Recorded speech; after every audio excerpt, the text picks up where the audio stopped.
I'm Elena V. In today's video, I'm going to discuss the possibilities that could lead to the overturn of Roe v. Wade and what that means to you.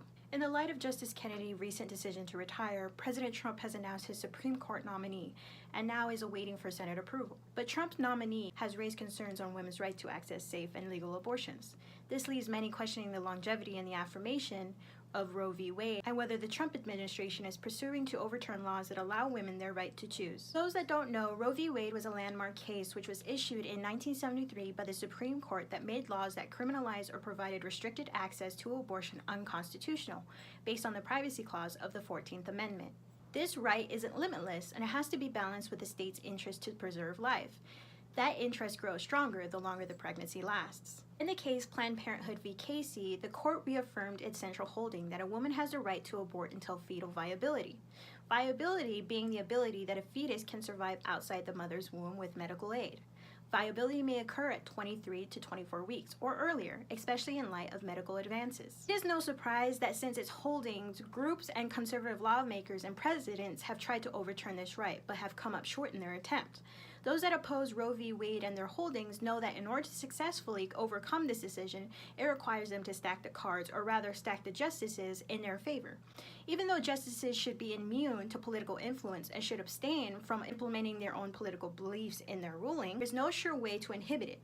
So presidents seek justices they know have a history of promoting laws that coincide with their political ideology. Trump has chosen Brett Kavanaugh as his nominee for Supreme Court Justice. Kavanaugh has a history of hinting at his lack of support to uphold aspects or the entirety of Roe v. Wade. When questioned about his own opinions regarding abortions, he often defaults to a generic, safe reply that would insinuate his own beliefs. Here is a clip of him being questioned by Senator Chuck Schumer. Do you consider Roe v. Wade to be an abomination?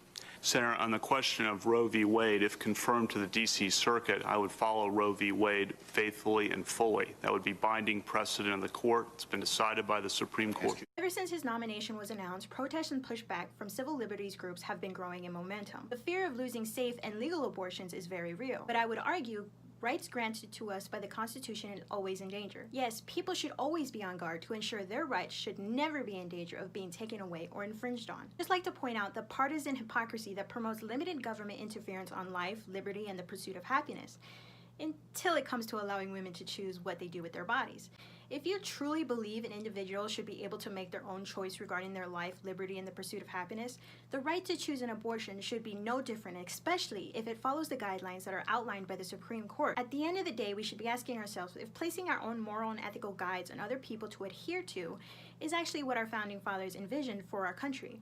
Not only that, but does allowing your moral, religious, and ethical beliefs permit government agents to inhibit another person's right to choose really limit the extent of government? Or does the extent of government really doesn't matter so long as it promotes your own beliefs? Be sure to write your opinions on this in the comment box below. If you liked anything I mentioned, be sure to like, share, and subscribe for more content. Also be sure to follow me on Twitter and Instagram. Link to those accounts as well as everything I discussed here today will be in the description box below.